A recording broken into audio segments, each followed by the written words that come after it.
जय हिंद दोस्तों। Ultra dream study की यूट्यूब चैनल में आप सभी का बहुत बहुत स्वागत है।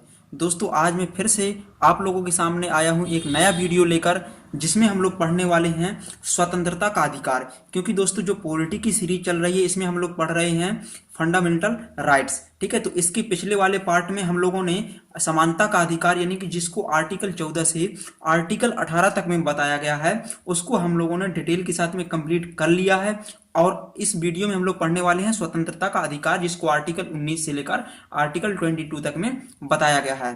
ठीक है, तो चलिए हम इसको बिना देर किए स्टार्ट करते हैं। देखिए, जो आर्टिकल 19 है वो हमें 6 अधिकारों की गारंटी देता है। ठीक है, जो आर्टिकल 19 है यह केवल हमें 6 अधिकार देता है। ठीक है, एक ही आर्टिकल 6 तरह के अधिकार देता है। और वो कौन कौन से अधिकार हैं? देखिए, पहला है वाक एवं अभिव्यक्ति की स्वतंत्रता। ठीक है, इनको सभी को हम 6 को डिटेल्स के साथ में पढ़ेंगे। पहले एक बार सभी को देख लेते हैं। ठीक है, पहला है वाक एवं अभिव्यक्ति की स्वतंत्रता। दूसरा है शांतिपूर्वक निरायुध सम्मेलन करने का अधिकार। ठीक है, शांतिपूर्वक और निरायुध सम्मेलन करने का अधिकार। तीसरा है संगम या सहकारी समिति बनाने का अधिकार। चौथा है संचरण का अधिकार। ठीक है, पांचवा है घूमने एवं बस जाने का अधिकार। छठवां है कोई भी व्यापार या कारोबार करने का अधिकार। ठीक है, तो इसको आप लोग याद रखिए, कोई भी व्यापार या कारोबार करने का अधिकार। ये 6 तरह के जो अधिकार हैं ये आर्टिकल 19 हमें देता है। और आर्टिकल 19 स्वतंत्रता के अधिकार के बारे में बताया गया है इसमें। ठीक है, तो जो स्वतंत्रता का अधिकार है 19 से 22 तक में है। और इनमें से जो पहला आर्टिकल है 19 वो हमें 6 अधिकारों की गारंटी देता है। ठीक है, तो चलिए इनको हम डिटेल से पढ़ने की कोशिश करते हैं। देखिए, आर्टिकल 19 के तहत जो 6 प्रकार की स्वतंत्रताएं बताई गई हैं उनमें से पहला है वाक एवं अभिव्यक्ति की स्वतंत्रता। ठीक है, देखिए, किसी भी व्यक्ति को अभिव्यक्ति दर्शाने या मत देने का अधिकार है। ठीक है, कोई भी व्यक्ति हो उसको अपनी अभिव्यक्ति प्रदर्शित करने का अधिकार है, अपना मत देने का, अपना व्यू प्रस्तुत करने का पूरा अधिकार है। अब देखिए इसमें कौन कौन सी चीजें बताई गई हैं। और है प्रेस की स्वतंत्रता। ठीक है, प्रेस की स्वतंत्रता है इसी में। और इसी में है व्यावसायिक विज्ञापन करने की स्वतंत्रता, यानी कि कोई भी व्यक्ति यदि अपना एडवर्टाइजमेंट करना चाहता है तो उसको स्वतंत्रता है पूरी तरह से। ठीक है, और इसके अलावा है प्रसारित करने का अधिकार, या सरकार का इलेक्ट्रॉनिक मीडिया पर कोई अधिकार नहीं होगा। ठीक है, तो मीडिया की स्वतंत्रता भी यहां पर पता चल गई। ठीक है, और इसके बाद है सरकार अखबार प्रतिबंध के विरुद्ध अधिकार। ठीक है, किसी भी अखबार पर प्रतिबंध नहीं लगाया जा सकता है यदि वो देश हित में काम कर रहा है। ठीक है, और अगला है सरकारी गतिविधियों की जानकारी का अधिकार, यानी कि राइट टू इन्फॉर्मेशन, RTI। ठीक है, राइट टू इन्फॉर्मेशन, सरकारी गतिविधियों की जानकारी लेने का अधिकार, जिसको 2005 में और भी अधिक विस्तृत रूप दिया गया था, तो उसके बारे में बाद में बात करेंगे। ठीक है, सरकारी गतिविधियों को जानकारी का अधिकार। इसके बाद है शांति का अधिकार, राइट टू पीस। ठीक है, राइट टू पीस किसी में है? इसी में आता है आर्टिकल 19 के तहत जो स्वतंत्रता बताई गई, वाक एवं अभिव्यक्ति की स्वतंत्रता। ठीक है, और इसके बाद है फोन टैपिंग के विरुद्ध अधिकार। ठीक है, तो इस तरह की और भी इसमें शामिल किए जाते हैं जो इंपॉर्टेंट है, मैंने बताया है। ठीक है, तो वाक एवं अभिव्यक्ति की स्वतंत्रता के अंतर्गत ये चीजें आती हैं। ठीक है, तो इसको आप लोग याद रखिए। देखिए, इस पर प्रतिबंध के कुछ आधार हो सकते हैं। ठीक है, तो इस पर प्रतिबंध का आधार क्या है? इसमें है देश की एकता, संप्रभुता, अखंडता एवं देश की सुरक्षा। यदि इसको कोई असुरक्षा हो रही है या इस पर कोई हानि हो रही है तो इसको प्रतिबंधित किया जा सकता है। जैसे कि मैंने बताया था कि हर कोई ना कोई मौलिक अधिकार का एक अपवाद जरूर है। ठीक है, तो इस पर अपवाद ये है कि इन पर प्रतिबंध लगाया जा सकता है। और इस प्रतिबंध लगाने का आधार क्या होगा? देश की एकता, संप्रभुता, अखंडता, देश की सुरक्षा। ठीक है, तो इसको आप लोग याद रखिए। अब इसके बाद है शांतिपूर्वक सम्मेलन करने का अधिकार। ठीक, अब देखिए, शांतिपूर्वक सम्मेलन करने का अधिकार ये आर्टिकल 19 के तहत दूसरा है। ठीक है, तो इसके अंतर्गत देखिए सार्वजनिक बैठकों में भाग लेने का अधिकार। ठीक है, सार्वजनिक बैठकों में भाग लेने का अधिकार। ठीक है, प्रदर्शन करने का अधिकार। ठीक है, आप प्रदर्शन कर सकते हैं सरकार के खिलाफ। ठीक है, तो प्रदर्शन करने का भी आपको अधिकार है। और अगला है शांतिपूर्वक संगठित होने का अधिकार बिना हथियार के। ठीक है, कोई भी ऐसा घातक हथियार लेकर नहीं चलना होगा। ठीक है, तो ये बिना हथियार के शांतिपूर्वक संगठित हो कहीं पर भी, तो ये भी आपको अधिकार देता है आर्टिकल 19। ठीक है, लेकिन एक बात याद रखिए, हड़ताल करने का कोई अधिकार नहीं है। ठीक है, हड़ताल करने का अधिकार नहीं है। प्रदर्शन करने का अधिकार है, स्ट्राइक करने का अधिकार है, हड़ताल आप नहीं कर सकते हैं। ठीक है, तो इसको आप लोग याद रखिए। देखिए इस पर भी प्रतिबंध लगाया जा सकता है, और इस पर प्रतिबंध लगाने का आधार क्या होगा? भारत की एकता, अखंडता तथा सार्वजनिक आदेश या संबंधित क्षेत्र में यातायात नियंत्रण के लिए। ठीक है, अब पता चला कि किसी रोड में बहुत ही ज्यादा वाहन चल रहे हैं, ठीक है, और इंटरनेशनल वो रोड है, नेशनल हाईवे है, ठीक है, वहां पर आप क्या कर रहे हैं? प्रदर्शन कर रहे हैं, ठीक है, तो इस तरह ये उसके प्रतिबंध का आधार हो सकता है। ठीक है, तो ये कोई लीगल नहीं है। ठीक है, इसको याद रखिए कि यदि वहां पर यातायात नियंत्रण के लिए कोई असुविधा महसूस हो रही है तो आपके इस अधिकार को क्या किया जा सकता है? कुछ समय के लिए बाधित किया जा सकता है। ठीक है, लेकिन बल्कि आपको अधिकार तो प्राप्त है ही कि प्रदर्शन करने का अधिकार, लेकिन प्रदर्शन आप ऐसी जगह पर करें जिससे देश के लिए कोई भी संकट उत्पन्न ना हो। ठीक है, तो इसको आप लोग याद रखिए। अब देखिए इसमें धारा 144 न्यायाधीश, धारा 144 जो है इसके तहत न्यायाधीश जो है वो किसी भी संगठित बैठक को रद्द कर सकता है।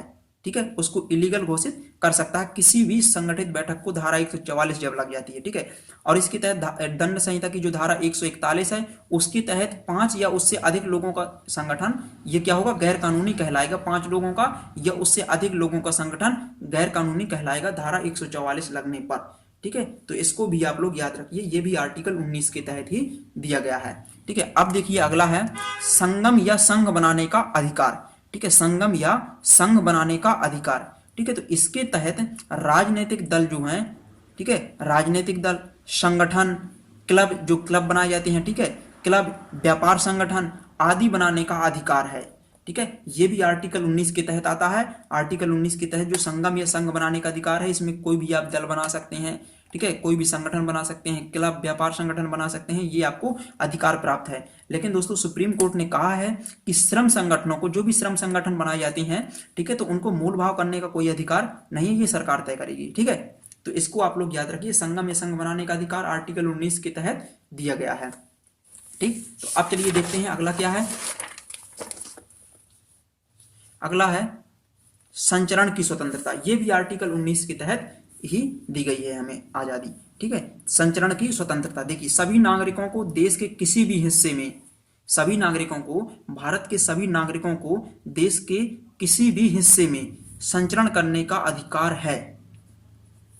ठीक है, और ये केवल किन के लिए? नागरिकों के लिए, यानी कि ये विदेशियों के लिए उपलब्ध नहीं है। सभी नागरिकों को देश के किसी भी हिस्से में संचरण करने का अधिकार है। तो देखिए ये कहता है कि किसी भी हिस्से में संचरण करने का अधिकार है, कहीं पर भी घूमो। ठीक है, लेकिन इस पर भी कुछ अपवाद हैं, जैसे जनजातीय क्षेत्रों को सुरक्षित रखा गया है तथा ताकि उनका शोषण न हो, जो जनजाति हैं, जो ट्राइब्स हैं इंडिया के। ठीक है, तो ऐसे क्षेत्रों पर घूमना बाधित हो सकता है। ठीक है, तो इसको आप लोग याद रखिए, ये इसका क्या है? अपवाद है। ठीक है, देखिए संचरण दो तरह से होता है। एक तो होता है देश के अंदर कहीं घूमना, तो उसको आंतरिक संचरण बोलेंगे। दूसरा होता है देश के बाहर यानी कि विदेश में घूमना, तो उसको बाह्य संचरण बोलेंगे। ठीक है, तो जो आर्टिकल 19 है वो केवल आंतरिक संचरण की रक्षा करता है, यानी कि देश के अंदर घूमने का अधिकार देता है आर्टिकल 19, ना कि विदेश जाने का अधिकार। ठीक है, विदेश जाने का अधिकार आर्टिकल 21 देता है, उसको हम लोग अभी आगे पढ़ने वाले हैं। ठीक है, तो उसको आप लोग याद रखिए। देखिए जो आर्टिकल 19 है यही हमें आंतरिक संचरण की स्वतंत्रता देता है। ठीक है, तो इसको आप लोग याद रखिए।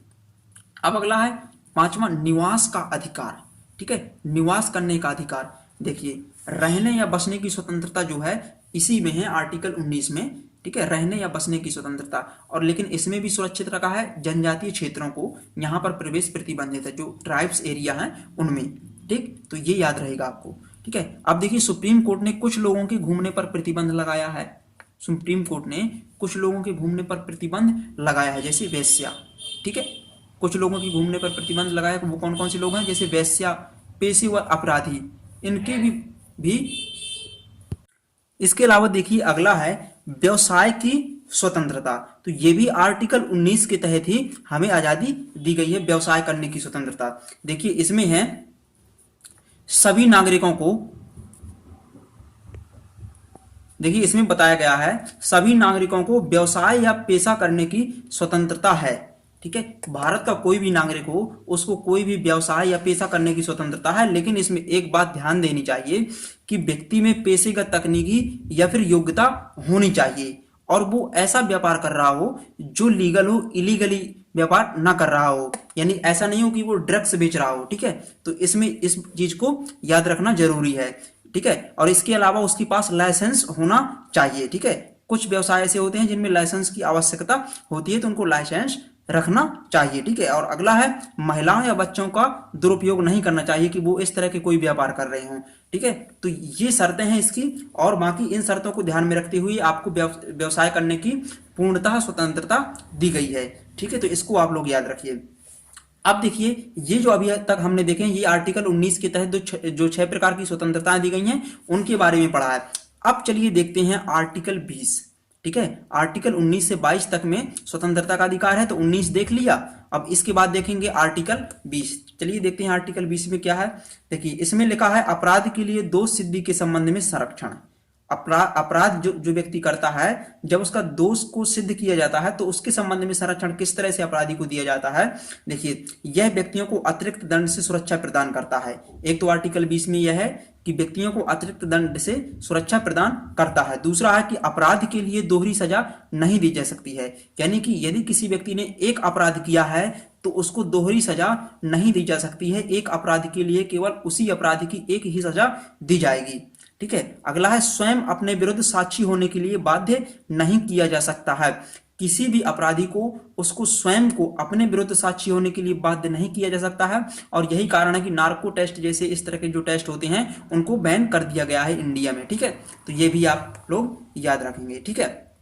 स्वयं अपने विरुद्ध साक्षी होने के लिए किसी भी अपराधी को बाध्य नहीं किया जा सकता है, ठीक है। अब अगला है कोई व्यक्ति जिस समय कोई अपराध करता है उसे उसी समय के कानून के तहत सजा दी जाएगी, ठीक है। कोई भी अपराधी हो वो जिस समय कोई अपराध करता है तो उसे उसी समय के कानून के तहत सजा दी जाती है, ठीक है। सपोज दैट आप मान लीजिए कि आज किसी व्यक्ति ने किसी का मर्डर कर दिया और आज एक मर्डर की सजा 20 साल की जेल है, ठीक है। और इसके बाद उसका जो कानून, उसका जो सुप्रीम कोर्ट में या कोर्ट में किसी भी कोर्ट में उसका मामला चलता है 5 साल तक, और 5 साल बाद कानून में चेंज हो जाता है कि कोई व्यक्ति अगर मर्डर करेगा तो उसको फांसी की सजा दी जाएगी, ठीक है। तो उस व्यक्ति ने जिसने आज अपराध किया है उसको फांसी की सजा नहीं दी जाएगी, क्योंकि जब उसने अपराध किया था तो उस समय केवल 20 साल की सजा थी।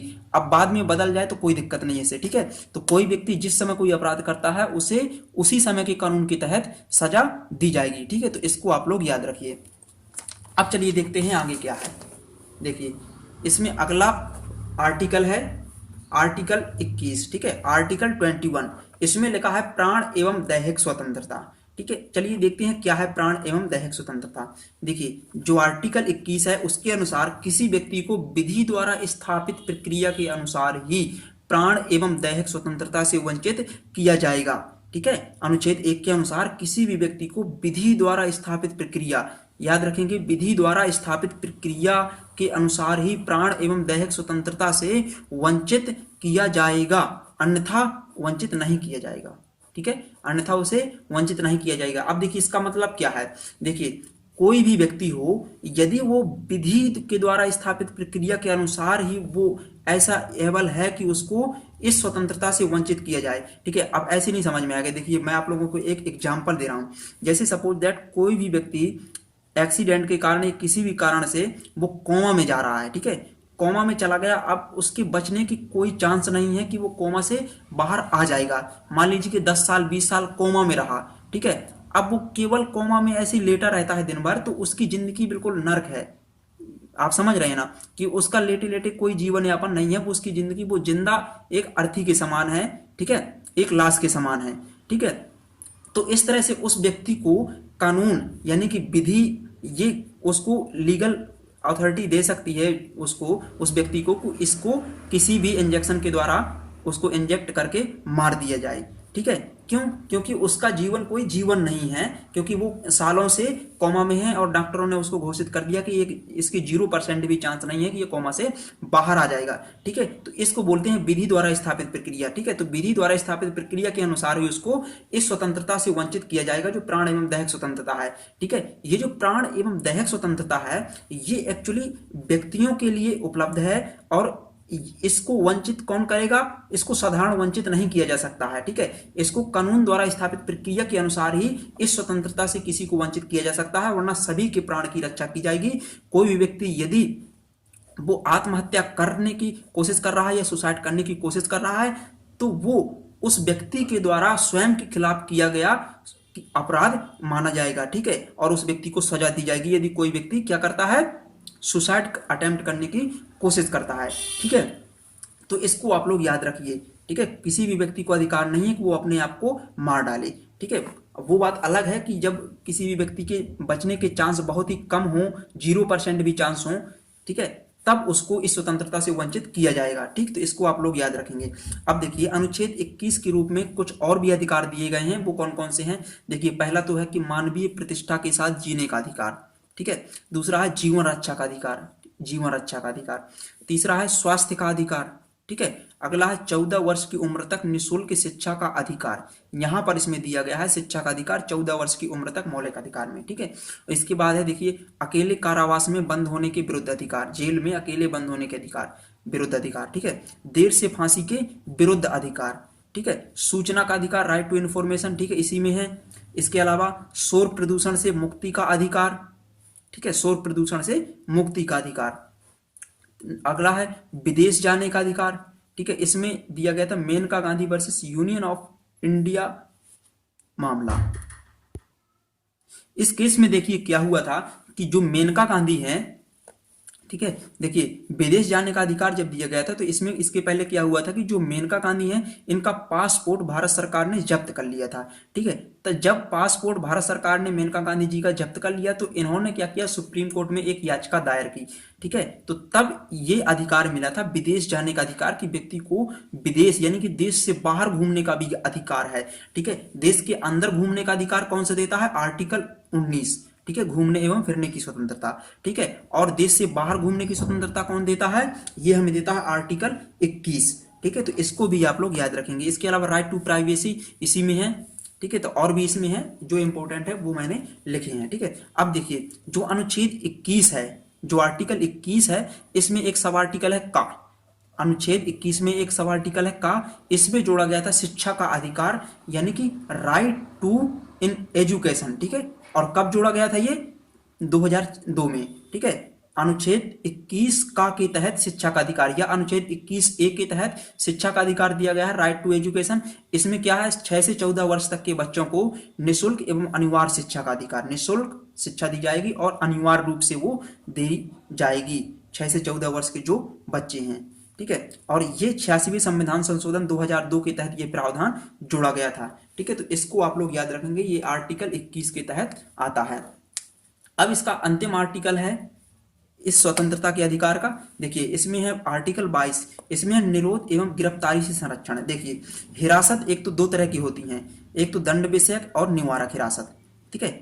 देखिए आर्टिकल जो 22 है उसमें दो तरह की हिरासत होती है। पहली तो होती है साधारण कानूनी मामले से संबंधित हिरासत, आर्टिकल 22 में दो तरह से हिरासत की जाती है। साधारण कानूनी मामले से संबंधित हिरासत, यदि इसका मतलब यह है कि यदि किसी व्यक्ति ने अपराध किया है, उसका अपराध सिद्ध हो गया है तो उसको गिरफ्तार किया जाएगा, ठीक है। इसमें अपराध का पता रहता है कि कौन सा अपराध किया है, किस अपराध के तहत किसी व्यक्ति को गिरफ्तार किया जा रहा है, ठीक है, ये बताया जाता है। तो ये तो सिंपल हो गया, ठीक है। अब अगला है निवारक हिरासत, इसमें किसी भी व्यक्ति को शक के आधार पर गिरफ्तार कर लिया जाता है यदि उस व्यक्ति के लिए ऐसी कोई शक उत्पन्न हो रही है, शक है, ठीक है। तो शक के आधार पर किसी को गिरफ्तार करना, ठीक है, तो इसको बोलते हैं निवारक हिरासत। अब देखिए इसमें जो है, देखिए जो साधारण कानूनी मामले से संबंधित हिरासत है, मतलब कि किसी व्यक्ति का अपराध सिद्ध हो गया और उसको गिरफ्तार किया जा रहा है, ठीक है। तो इसमें क्या है कि व्यक्ति को कुछ अधिकार दिए जाएंगे, ठीक है। इसमें जो अपराधी है उसको कौन कौन से अधिकार दिए जाएंगे, देखिए पहला गिरफ्तार करने के आधार की सूचना देना। जब किसी व्यक्ति को साधारण कानूनी मामले से संबंधित हिरासत में लिया जाता है तो उसको गिरफ्तार करने के आधार की सूचना देनी चाहिए, ये और देनी होगी, ये उसका अधिकार है गिरफ्तार करने वाले व्यक्ति का, जिसको गिरफ्तार किया जा रहा है उस व्यक्ति का अधिकार है कि उसको सूचना मिलनी चाहिए, ठीक है। दूसरा विधि व्यवसायी से परामर्श या प्रतिरक्षा, ठीक है। जिसको गिरफ्तार किया गया है उस व्यक्ति को विधि व्यवसायी से या किसी भी वकील से परामर्श या प्रतिरक्षा का अधिकार है, परामर्श ले सकता है, ठीक है, कोई भी वकील रख सकता है, ठीक है, ये भी उसके लिए एक अधिकार है, ठीक है। अब देखिए तीसरा है मजिस्ट्रेट के समक्ष 24 घंटे में यात्रा के समय को मिलाकर पेश होने का अधिकार, ठीक है। उस व्यक्ति को यह भी अधिकार है कि वो मजिस्ट्रेट के समक्ष 24 घंटे में यात्रा के समय को मिलाकर पेश होगा, उसको करना चाहिए, ठीक है। तो 24 घंटे में उसको फिर रिहा होने का अधिकार है, 24 घंटे से ज्यादा उसको जेल में बंद नहीं रखा जा सकता है, ठीक है। तो ये भी अधिकार है। अब देखिए, जो ये सुरक्षा है, ये सुरक्षा विदेशी व्यक्ति या निवारक हिरासत कानून के तहत, यानी कि शक के आधार पर जिस व्यक्ति को गिरफ्तार किया गया है उस व्यक्ति के लिए उपलब्ध नहीं है। तो इसको आप याद रखेंगे, ठीक है। ये जो सुरक्षा है, ठीक है, 24 घंटे के में यात्रा के समय को मिलाकर पेश होने का अधिकार, तो ये जो है ये सुरक्षा विदेशी व्यक्ति के लिए उपलब्ध नहीं है, ठीक है। और इसके अलावा निवारक हिरासत कानून, यानी कि जो शक के आधार पर किसी व्यक्ति को गिरफ्तार किया जा रहा है तो उसके लिए ये उपलब्ध नहीं है। तो इसको आप लोग याद रखेंगे, ठीक। अब देखिए, निवारक हिरासत क्या है। देखिए, इसके तहत गिरफ्तार व्यक्ति के निम्न अधिकार होंगे। इसके तहत जिस व्यक्ति को गिरफ्तार किया जा रहा है उसकी कौन कौन से अधिकार होंगे।